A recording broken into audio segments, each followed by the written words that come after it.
আমার সকল প্রিয় অষ্টম শ্রেণীর বন্ধুরা, বেঙ্গলি টিউশন ক্লাস 5 to 10 চ্যানেলটিতে তোমাদের সকলকে স্বাগত জানিয়ে শুরু করছি আজকের ক্লাস।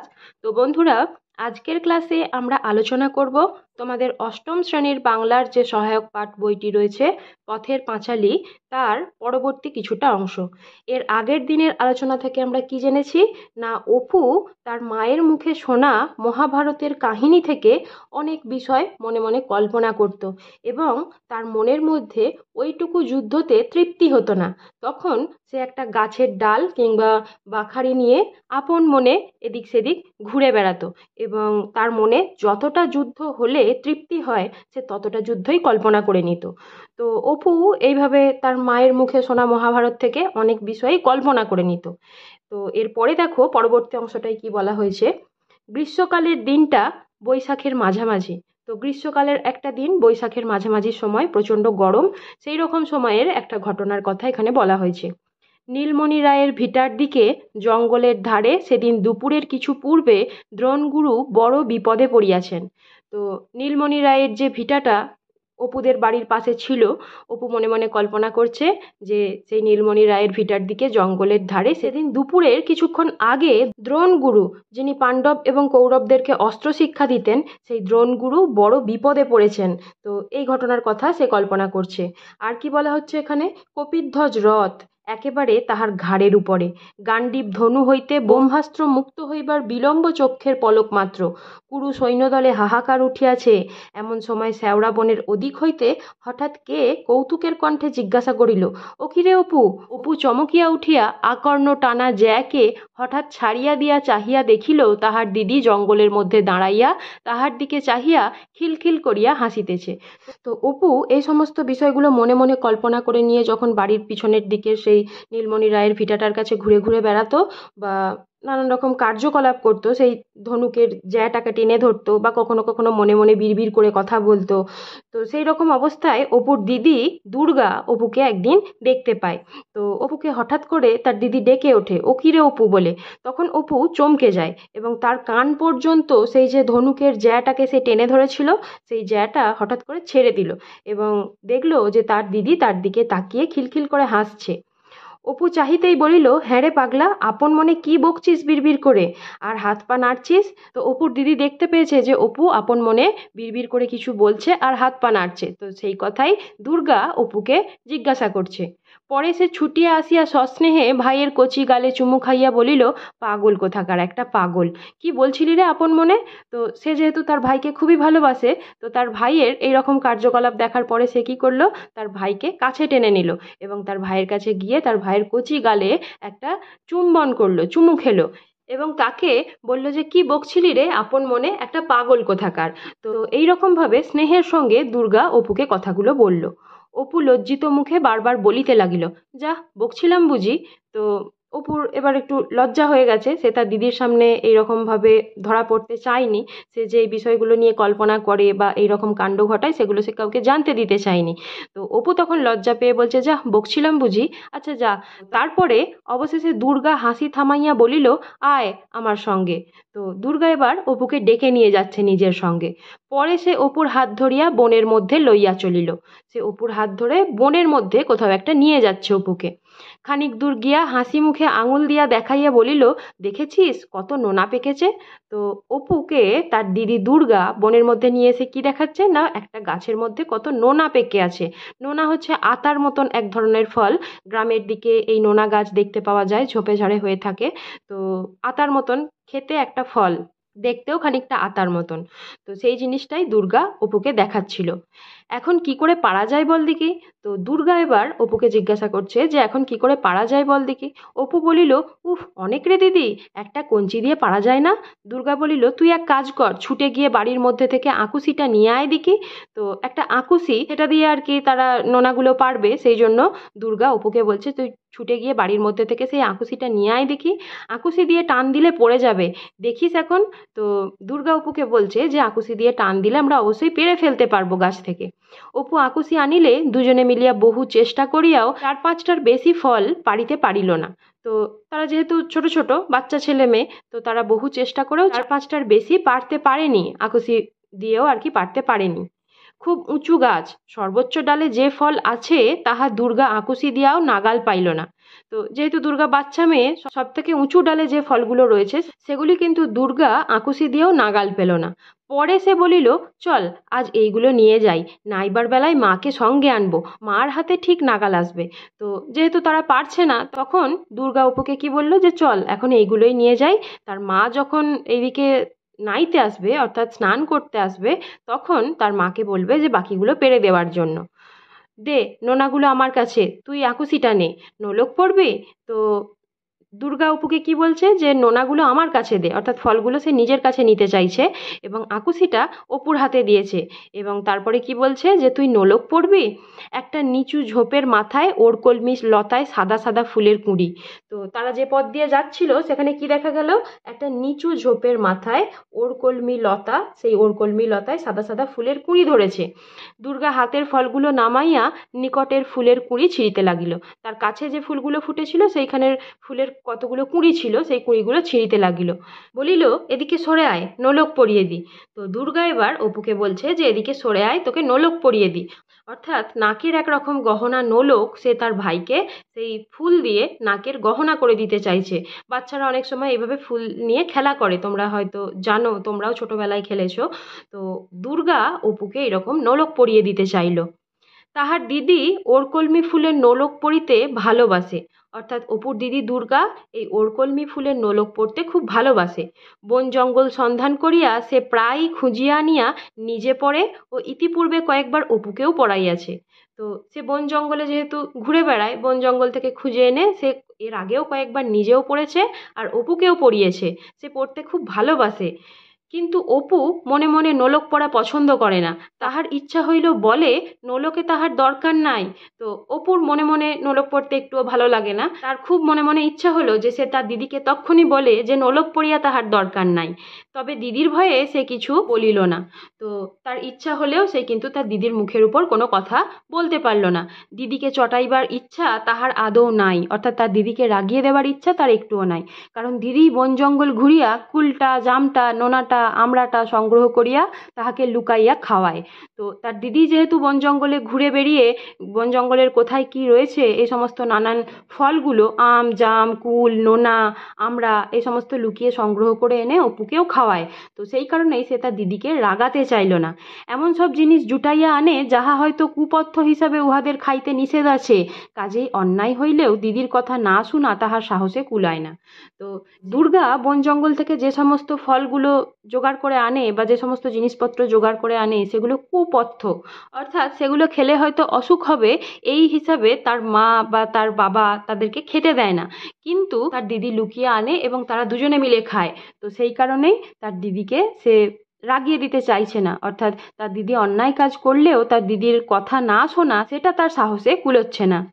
একটা কুঁড়ি ভাঙিয়া সাদা জলের মতো যে আঠা বাহির হইল, তাহার সাহায্যে দুর্গা অপুর নাকে কুঁড়িটি আঁটিয়া দিল। তো সেই কুঁড়িটার যে বোঁটা ছিল সেই বোঁটাটা ভাঙলে একটা সাদা জলের মতন আঠা বেরোয়। সেই আঠাটা দিয়ে অপুর দিদি দুর্গা অপুর নাকে সেই কুঁড়িটা বসিয়ে দিল, অর্থাৎ এঁটে দিল। পরে সে নিজেও একটা পড়িল। তারপর ভাইয়ের চিবুকে হাত দিয়া নিজের দিকে ভালো করিয়া ফিরাইয়া বলিল, দেখি কেমন দেখাচ্ছে? বাহ, বেশ হয়েছে, চল মাকে দেখাই গে।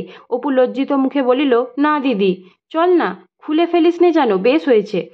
তো অপু এই যে নাকে ফুলটা আটকেছে তার সেই মুখটা তার মাকে দেখাতে চাইছে না, সে লজ্জা পাচ্ছে। আর তার দিদি বলছে যে তোকে খুব সুন্দর দেখাচ্ছে, চ মাকে গিয়ে দেখাই। তো সে অপুকে ফুলটা খুলে ফেলতে বারণ করলো। বাড়ি আসিয়া দুর্গা নোনা ফলগুলি রান্নাঘরের দাওয়ায় নামাইয়া রাখিল। সর্বজয়া রাঁধিতেছিল, অর্থাৎ দুর্গা আর অপুর মা রান্না করছিল। দেখিয়া খুব খুশি হইয়া বলিল, কোথায় পেলি রে? অর্থাৎ এতগুলো নোনা ফল দুর্গা কোথা থেকে এনেছে দেখে তার মা খুব খুশি হয়ে জিজ্ঞাসা করলো যে কোথায় পেলি রে? দুর্গা বলিল, ওই লিচু জঙ্গলে অনেক আছে, কাল গিয়ে তুমি পারবে মা? এমন পাকা, একেবারে সিঁদুরের মতো রাঙা। তো সে কোথায় এই নোনা ফলগুলো পেয়েছে? না, লিচু জঙ্গলে। সেখানে এখনো অনেক আছে। সে তার মাকে অনুরোধ করছে যে কালকে গিয়ে তুমি পেরে আনবে, এমন পাকা, একেবারে সিঁদুরের মতন রাঙা, অর্থাৎ ফলগুলো পেকে গেছে। সে আড়াল ছাড়িয়া দাঁড়াইয়া বলিল, দেখো মা। তো এতক্ষণ পর্যন্ত অপু দুর্গার আড়ালে লুকিয়েছিল। এইবার দুর্গা আড়াল ছেড়ে দাঁড়িয়ে তার মাকে বলল, দেখো মা, অপু নোলক পড়িয়া দিদির পিছনে দাঁড়াইয়া আছে। সর্বজয়া হাসিয়া বলিল, ও মা, ও আবার কে রে? চিনতে তো পারছি নে। তো সর্বজয়া অপুকে এইরকম নোলক পড়া অবস্থায় দেখে একটু হেসে কি বলল যে, ও মা, ও আবার কে? ওকে তো চিনতে পারছি নে। অপু লজ্জায় তাড়াতাড়ি নাকের ডগা হইতে ফুলের কুঁড়ি খুঁড়িয়া ফেলিল। বলিল, ওই দিদি পরিয়ে দিয়েছে। তো অপু খুব লজ্জা পেয়ে গেছে এবং তাড়াতাড়ি তার নাকের ডগা থেকে সেই ফুলের কুঁড়িটা খুলে ফেললো এবং খুলে ফেলে তার মায়ের কাছে অভিযোগের সুরে কি বলছে, ওই দিদি পরিয়ে দিয়েছে। দুর্গা হঠাৎ বলিয়া উঠিল, চল রে অপু, কোথায় ওই ডুগডুগি বাজছে, চল, বাঁদর খেলাতে এসেছে ঠিক, শিগগির আয়। তো এবার তারা একটা ডুগডুগি বাজার শব্দ শুনতে পেয়েছে।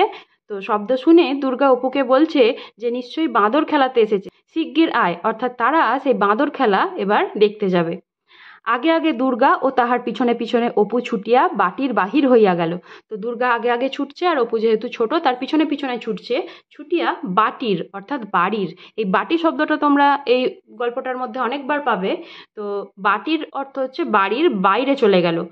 সম্মুখে পথ বাহিয়া বাঁদর নয় ও পাড়ায় চিনিবাস ময়রা মাথায় করিয়া খাবার ফেরি করিতে বাহির হইয়াছে। তো তারা সামনে এসেই কি দেখলো, যে বাঁদর খেলা দেখাতে কেউ আসেনি। কে এসেছে না, ও পাড়ার চিনিবাস ময়রা মাথায় করিয়া খাবার ফেরি করিতে বাহির হইয়াছে। চিনিবাস হরিহর রায়ের দুয়ার দিয়া গেলেও এ বাড়ি ঢুকিল না, অর্থাৎ হরিহর রায়ের বাড়ির পাশ দিয়ে গেলেও কিন্তু এ বাড়িতে ঢুকিল না, কারণ সে জানে এ বাড়ির লোক কখনো কিছু কেনে না। তো যেহেতু অপুদের আর্থিক অবস্থা ভালো নয়, তারা অতিরিক্ত টাকা পয়সা খরচ করে কিছু কিনতে পারে না, তো সেই কথাটা চিনিবাস ময়রা জানে এবং সেই কারণেই সে অপুদের বাড়ির দুয়ার দিয়ে গেলেও অপুদের বাড়িতে ঢুকলো না। তবুও দুর্গা অপুকে দরজায় দাঁড়াইয়া থাকিতে দেখিয়া জিজ্ঞাসা করিল, চাই নাকি? অর্থাৎ দুর্গা আর অপু যেহেতু দরজায় দাঁড়িয়ে আছে তাই তাদের উদ্দেশ্যে তাদেরকে জিজ্ঞাসা করলো যে চাই নাকি। অপু দিদির মুখের দিকে চাহিল। যখন এই কথাটা চিনিবাস ময়রা তাদেরকে জিজ্ঞাসা করেছে তখন অপু কিছু জানে না, সে ছোট ছেলে, সে তার দিদির মুখের দিকে তাকালো। দুর্গা চিনিবাসের দিকে ঘাড় নাড়িয়া বলিল, না। তো দুর্গা এবার চিনিবাস ময়রাকে কি উত্তর দিল, যে না, তাদের কিছু চাই না। চিনিবাস ভুবন মুখুজ্জের বাড়ি গিয়া মাথার চাঙারি নামাইতেই বাড়ির ছেলেমেয়েরা কলরব করিতে করিতে তাহাকে ঘিরিয়া দাঁড়াইল। তো চিনিবাস ময়রা এবার কার বাড়ি গিয়ে পৌঁছেছে? ভুবন মুখুজ্জের বাড়ি। সেই ভুবন মুখুজ্জের বাড়ি গিয়ে মাথা থেকে যে চাঙারি ছিল সেই চাঙারি নামাইতেই বাড়ির ছেলেমেয়েরা কলরব করিতে অর্থাৎ চিৎকার চেঁচামেচি করিতে করিতে তাহাকে ঘিরিয়া দাঁড়াইল, তাকে ঘিরে আশপাশে দাঁড়ালো।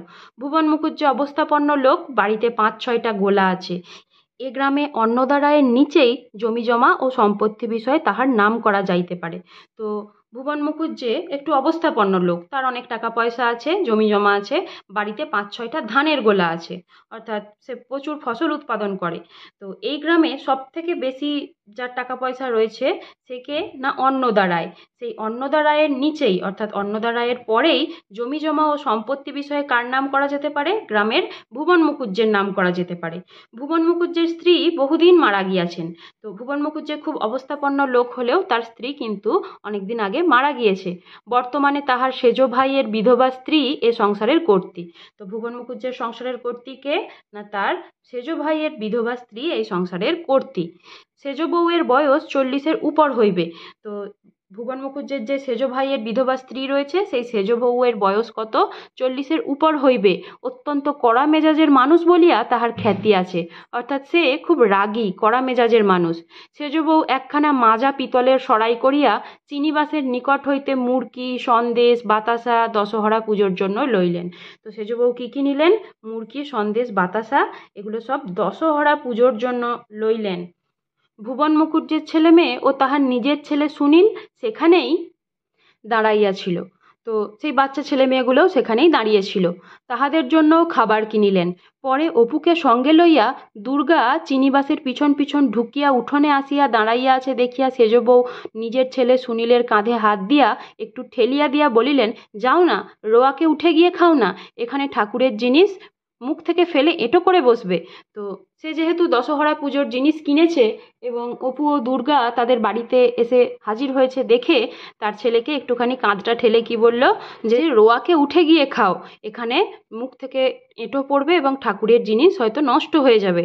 আসলে কিন্তু তা নয়, আসলে দুর্গা আর অপু সেখানে এসে দাঁড়িয়েছে বলে তাদের বাড়ির ছেলে মেয়েদের যে খাবারগুলো কিনে দিয়েছে সেগুলো লুকিয়ে খেতে বলছে। চিনিবাস চাঙারি মাথায় তুলিয়া পুনরায় অন্য বাড়ি চলিল। দুর্গা বলিল, আয় অপু, চল দেখি গে টুনুদের বাড়ি। তো চিনিবাস ময়রা এবার সেখানে যেহেতু বিক্রি বাটা হয়ে গেছে, সে চাঙারিটা মাথায় তুলে নিয়ে আবার অন্য বাড়ি চলল বিক্রি করবার উদ্দেশ্যে। তো তখন দুর্গা অপুকে কি বলল, চল দেখি গে টুনুদের বাড়ি, অর্থাৎ তারা এবার কাদের বাড়ি যাচ্ছে, টুনুদের বাড়ি। ইহারা সদর দরজা পার হইতেই সেজ বউ মুখ ঘুরাইয়া বলিয়া উঠিলেন, দেখতে পারি নে বাপু, ছুরিটার যে কি হ্যাংলা স্বভাব, নিজের বাড়ি আছে গিয়ে বসে কিনে খেগে জানা, তা না, লোকের দৌড় দৌড়, যেমনি মা তেমনি ছা। তো দুর্গা এবং অপুর উদ্দেশ্যে এই কথাগুলো সেই ভুবন মুখুজ্জের বাড়ির সেজ বউ বলছে। তো কি বলছে, যে দেখতে পারি না বাপু, ছুরিটার যে হ্যাংলা স্বভাব, অর্থাৎ দুর্গার উদ্দেশ্যে সে বলছে যে ছুরিটার যে হ্যাংলা স্বভাব, নিজের বাড়ি আছে সেখানে গিয়ে কিনে খেলেই হয়, তা না লোকের দৌড় দৌড় ঘুরে বেড়াচ্ছে। এবার দুর্গা আর অপুর মা সর্বজয়াকেও সে অপমান করে বলছে যে যেমন মা তেমনি ছা। ইহাদের বাটির বাহির হইয়া দুর্গা ভাইকে আশ্বাস দিবার সুরে বলিল, চিনিবাসের ভারী তো খাবার, বাবার কাছ থেকে দেখিস রথের সময় 4টে পয়সা নেবো, তুই দুটো আমি দুটো, তুই আমি মুরগি কিনে খাবো। খানিকটা পরে ভাবিয়া অপু জিজ্ঞাসা করিল, রথের আর কদিন আছে রে দিদি? অর্থাৎ যেহেতু দুর্গা তার ভাইকে সান্ত্বনা দিয়ে বলেছে যে রথের সময় তার বাবার কাছ থেকে 4টে পয়সা নেবে, অপু দুটো নেবে এবং দুর্গা দুটো পয়সা নেবে, এবং সেই পয়সা দিয়ে তারা কি কিনে খাবে না, মুরগি কিনে খাবে। তো সেই কথাটা শোনার পর অপু তার দিদিকে জিজ্ঞাসা করলো যে রথের আর কদিন আছে রে দিদি? তো আজকে আমরা এই তৃতীয় অধ্যায়ের শেষ পর্যন্তই আলোচনা করলাম। আশা করছি তোমরা এই যে উপন্যাসটা রয়েছে, তোমাদের বাংলার যে সহায়ক পাঠ বইটি রয়েছে পথের পাঁচালী, এর সমস্ত আলোচনাটা যদি তোমরা বেঙ্গলি টিউশন ক্লাস 5 to 10 চ্যানেলটি থেকে একবার শুনে নিতে পারো, তাহলে তোমাদের এই উপন্যাসটা সম্পর্কে আর কোনো অসুবিধা থাকবে না। আশা করছি তোমরা সকলেই বুঝতে পারছো। আর যদি কোনো জায়গায় বুঝতে অসুবিধা থেকে থাকে অবশ্যই আমাকে কমেন্ট বক্সে লিখে জানিও। আর তোমরা কে কোথা থেকে এই চ্যানেলের ভিডিওগুলি দেখছো, তোমাদের স্কুলের নাম কি, সেগুলোও আমাকে কমেন্ট বক্সে লিখে জানাতে ভুলো না।